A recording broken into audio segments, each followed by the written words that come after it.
Welcome to a World of Good podcast. I'm Nate Tatman. And I'm Andrew Gale. And we are two friends who love Jesus, care about the church, and travel the world to share stories of people who do the same. Our conversations happen in all kinds of places. Like a coffee shop and an airport terminal. Or even the back of a crowded taxi. But no matter where we go, from Argentina to Zimbabwe, we capture stories of the good God is doing around the world. And we hope those stories will do you a world of good. Welcome to a World of Good podcast. I am Nate Tatman here with my co-host Andrew Gale. And Andrew, it has been a while since we have both been on the same episode at the same time. How are you doing? Doing well, yeah. I mean, we are officially back at our offices now. Our staff started back this past week, which has been an interesting change. You know, it's, I think, good for a lot of folks in terms of collaboration, creativity, being back in the same space. There's just an energy that comes with being in an office together and doing work together. But it's also a culture shift because, you know, we are doing the social distancing regulations. We're wearing masks. My team loves coffee.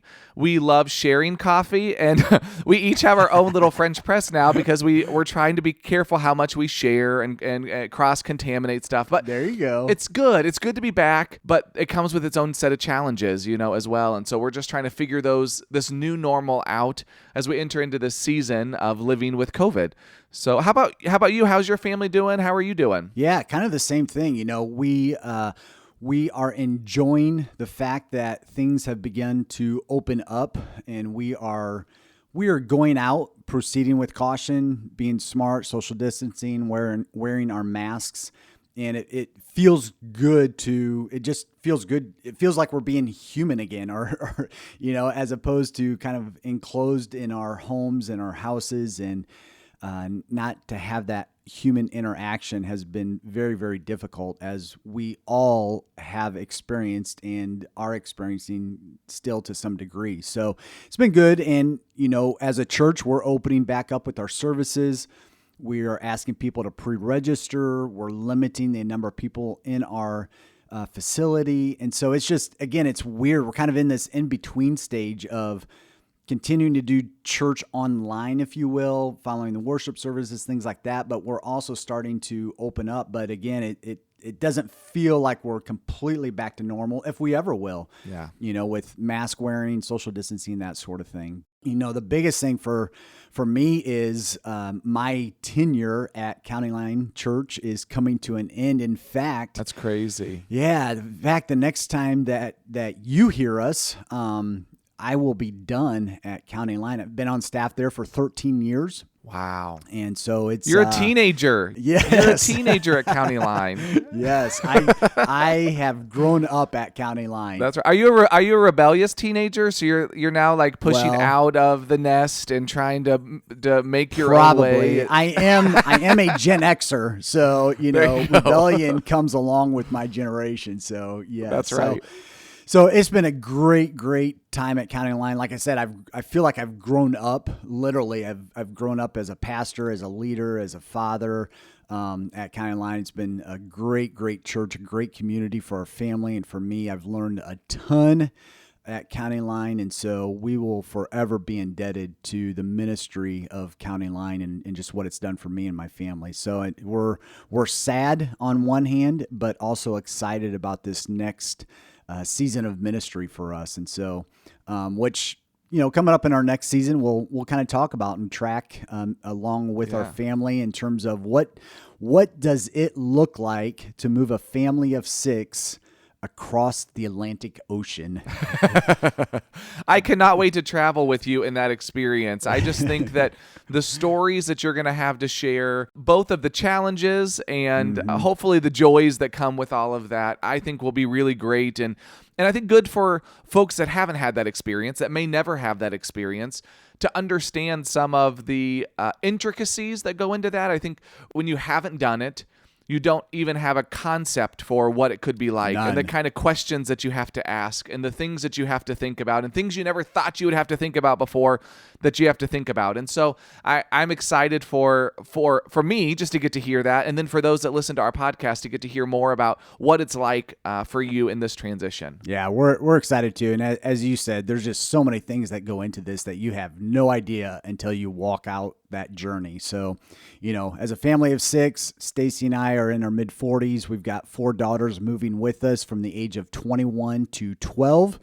And so it's going to be an adventure. It will be a fun adventure. We're excited. That's awesome. So I want to let people know about ways that they can continue to connect in with our podcast. We're ending our season today. We've done season 1, and we're going to talk about kind of what's next. But in this short break, I want you to know that you can continue to follow us on a number of different social media sites. So you can go to Twitter, A World of Good Pod. You can go to Instagram, search for A World of Good Podcast, and find us there. Global Strategy, the Global Strategy Facebook page, often will post our new episodes there and information. You can go to our website, chaglobal.org/A World of Good, and you can find information about us. You can find out places where you can ask questions. There's all kinds of ways that in this interim you can continue to engage in these questions and conversations and what it means for us to serve God globally. So as you mentioned, today is our last episode for season 1. And, when we first started out doing this podcast, that was one of the things that we decided we wanted to do to kind of give ourselves a break. And who knows? We may continue to do these in seasons. We may not, but we're rookies at this, and so we're just taking it. We're just taking it one step at a time. So we decided to do a season 1 with 11 episodes, and then starting this fall in August, we will begin season 2. And again, have about 11 or so episodes. One of the things that we want to do in this episode is look back, maybe just highlight some of the episodes that we had, talk about our favorite episodes and why. They're all our favorites, but there were a couple that stood out to both of us in different ways. And then just look ahead. What can you expect to hear from us for this upcoming fall season as well? So Andrew, as we look back, based upon who we interviewed, what is maybe an episode that you would, well, let me put it this way. If nobody has listened to this podcast, first of all, shame on you. But if nobody has listened, let's start with the recap. That's not a very good way to start a podcast listening. But let's do that thought experiment that somebody is starting with the recap. With the recap, and they're working their way back. Which episode would you recommend? And again, this isn't necessarily your favorite episode, and I kind of started off that way, but that's not what it is. But which episode would you recommend and why? Yeah, it's a great question. I think that it's been so fun for us to connect in with people that are serving the church here in the United States. I mean, I really appreciate hearing from Kyle Hayes and the work that they're doing at Salem with disaster relief, and Beth Wolf at Clarksburg. I mean, we've had some great conversations of ministry here, and we've heard incredible stories from around the world. The work of Children of Promise, work in Pakistan and Brazil and Sri Lanka, Italy. It's been an incredible season of stories, I think. But the one that as we were processing this podcast, the one that I was really excited to hear from and did not disappoint for me was talking with Stephen and Peggy Beverly. And we did a long interview with them. It was the first interview we did. We did it in the studio here at Church of God Ministries. And I just loved that conversation with them. I loved their honesty, their transparency. Yeah. I loved that we got to hear some personal stories. And so we recorded this all as one long conversation and then broke it up into 3 podcasts because we thought that it would be a lot to listen to in one sitting. And so the first one kind of talked about their calling and who they are. And I loved that. It was great. And then they talked about kind of the church in Sri Lanka. What does it look like for the Church of God, for the work that they're doing? Part 3 is the one that is just an incredibly powerful conversation. And it was about persecution in the church, persecution in Sri Lanka for the church. And then they shared about the Easter bombings, which, happened just over a year ago now in Sri Lanka. And so it was just an incredible conversation. They framed the topic of persecution in such a unique way. I think as an American listening to this podcast, I was challenged to think about persecution differently.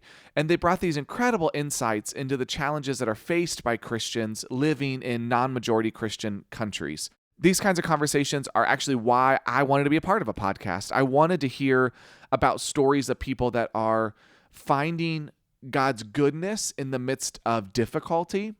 And even though we started off with them and it was the way that we launched things, I still come back to that podcast and think, that represents so much of what I think is so important for us to hear and to be made aware of. Most of us will never live in a situation where we are not the majority in terms of our Christian faith, or where our Christian faith brings about discrimination in the places that we live. And so to hear the way they frame persecution, to me, was just really enlightening. It was helpful, it was challenging, and it gave me new ways to pray for my Christian brothers and sisters around the world. And so I think if that's one that you missed, if in this thought experiment you are going backwards, make sure that you get to our third episode, which is the part 3 of our conversation with Stephen and Peggy Beverly.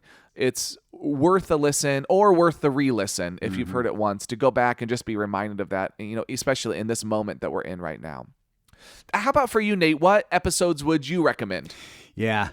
First of all, that I completely agree with you that they were able to help us to picture ourselves in their shoes, or in the shoes of somebody living in Sri Lanka and attending church there, and as a Protestant Christian. And so they did a great job with that. For me, one of my highlights was with Pastor Beth Wolf from the Clarksburg Church in Maryland. And the reason why, and I've shared this before on this podcast, my heart, my passion is with the local church. I love the local church. I want to see the local church at its best. And her approach to ministry, again, in my mind, her approach to ministry is where the church needs to continue to move forward. And absolutely.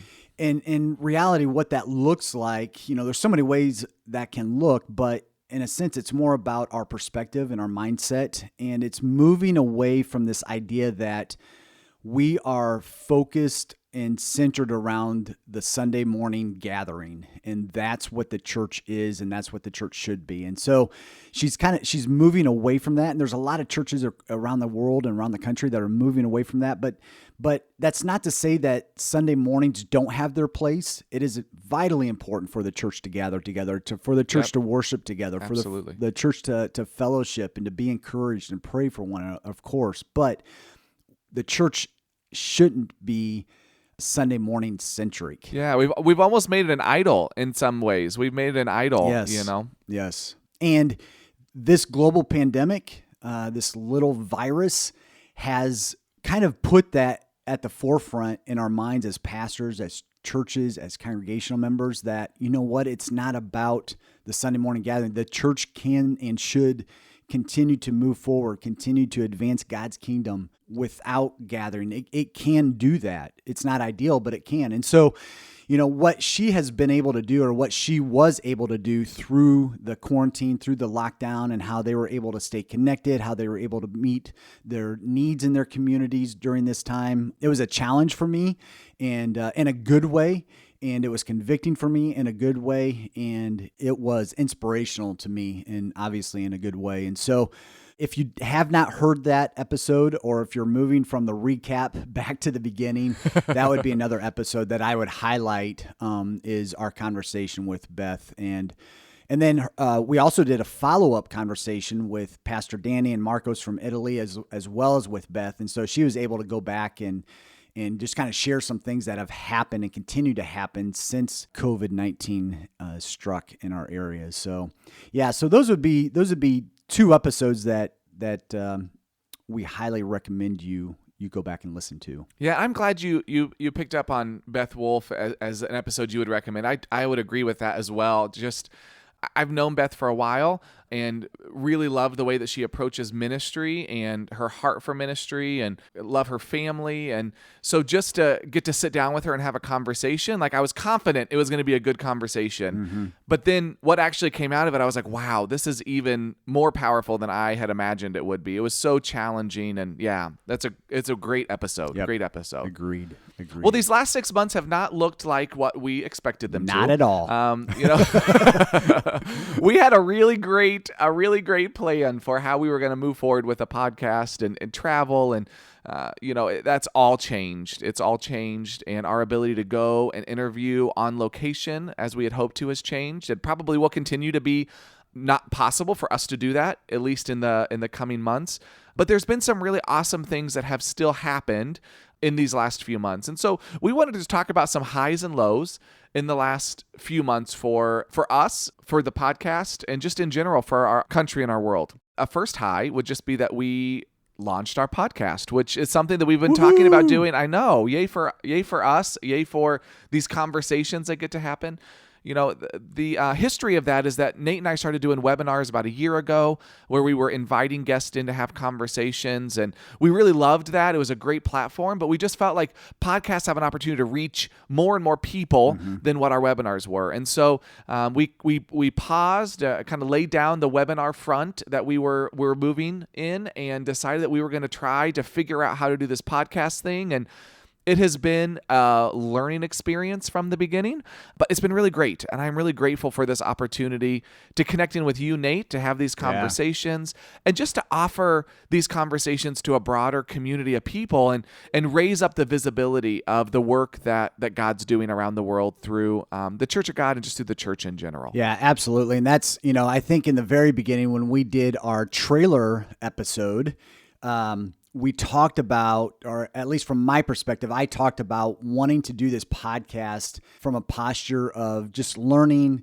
listening, asking questions, hearing what God is doing around the world in other cultures and other countries. And, it's a great way just to learn about the vastness of who God is, how he works, and what he is doing. And it's been a lot of fun, again, just to connect with you and listen to these stories from around the world. I think another high for me, later we're going to talk about the lows, and one of them is going to be the pandemic. But I guess in thinking through the positive side of that pandemic, one of the things that I've heard and have experienced personally is just, for about 3 months, everything was on pause. And as families, we had to settle in, and it created a great kind of reset for families, I think, who were running rampant, who absolutely every night of the week were gone, had busy schedules with kids,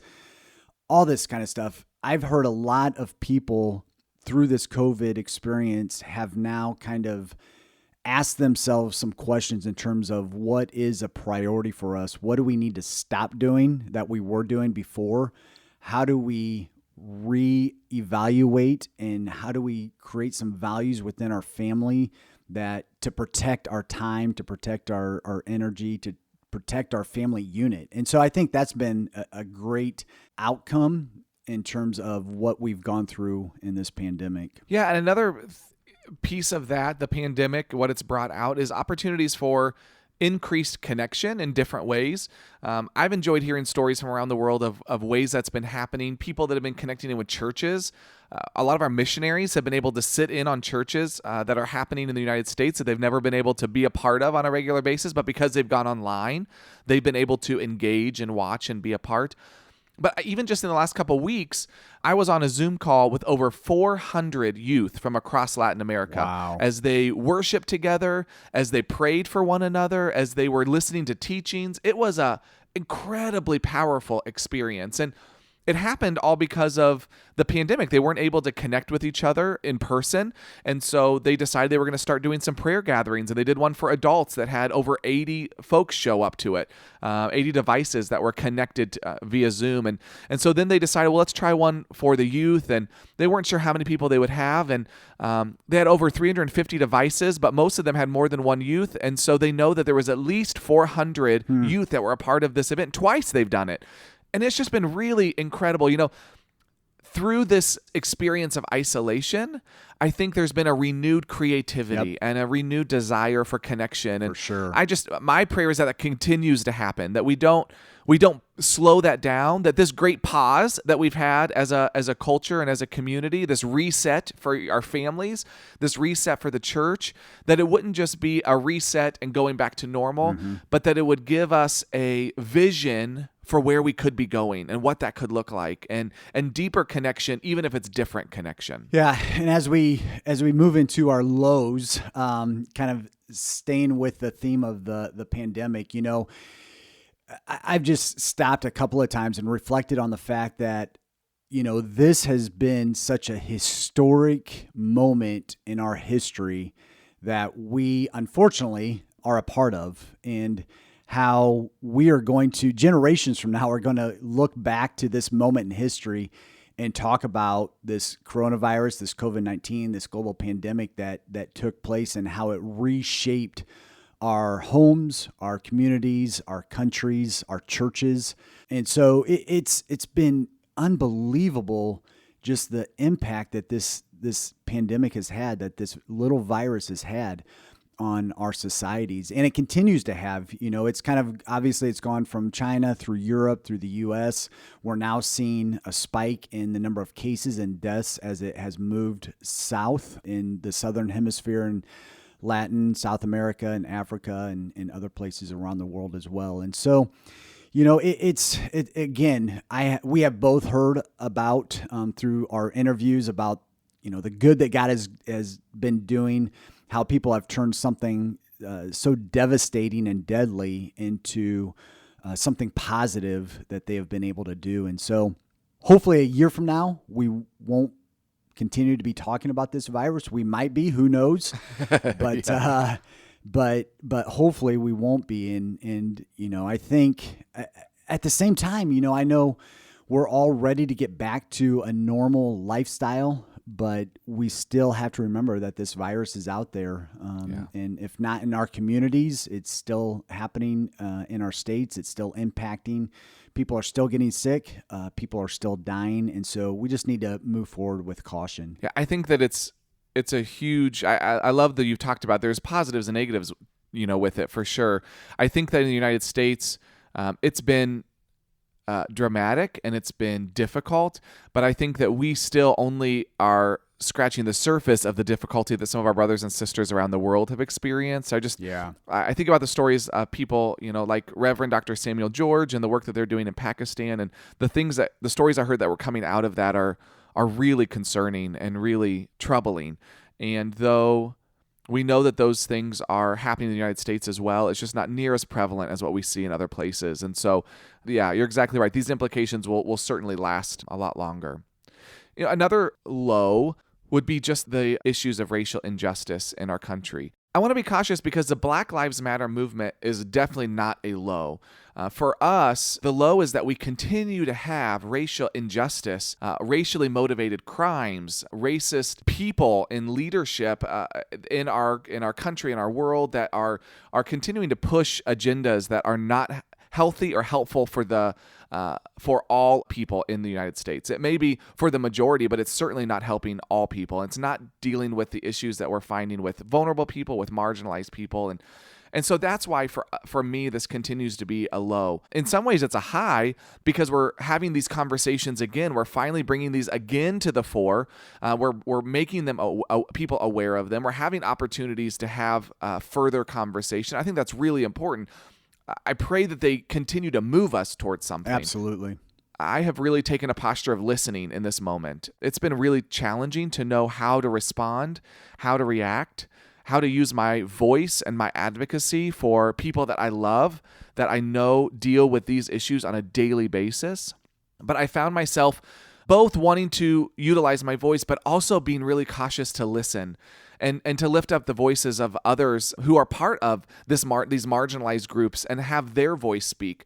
I've been reading books. I've been listening to podcasts. I've been reading articles and really challenging myself to listen, to be quiet and not to judge and not to come to conclusions too quickly, but just to sit in silence and listen and allow that to motivate me towards a lament for where we are and a hope for where we could go.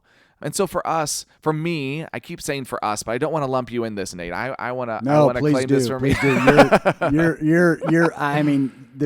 You're putting words in my mouth. So continue. There is a sadness that we continue to be at this place after so many years. That is really troubling. But we have hope that there's an opportunity for us to move forward and move into a new reality. And we're praying that God shows up, and that Christians especially, that this is an opportunity for the church to speak truth, to speak compassion and mercy and justice in this moment. And I just pray that the church will will take that mantle and walk into this moment with courage to do the right thing for all people in our country and in our world that live with inequality in their life. Yeah, like I said, I mean, you're putting words into my mouth. I couldn't agree more with you.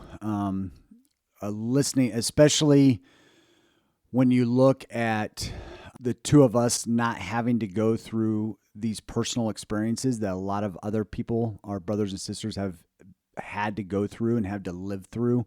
We have to take a posture of listening, posture of humility, and take them at their words. I think too often we make assumptions, we make presumptions, we make excuses, we justify actions, and we can't do that. We have to put ourselves in the shoes of others who are going through these challenges, these issues, and we have to do that with humility. And the best way to put ourselves in the shoes of others is to listen and have conversations and not offer a voice without substance to it. Yep.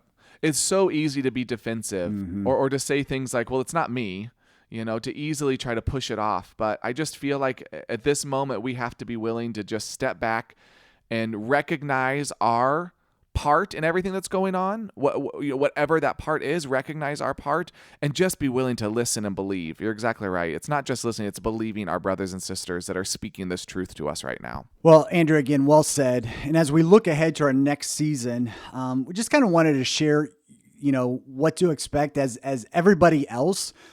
We can only plan for about 2 to 3 months out at this point. And so as we look at what August, September, October, and so on is going to bring us, we have some ideas and thoughts.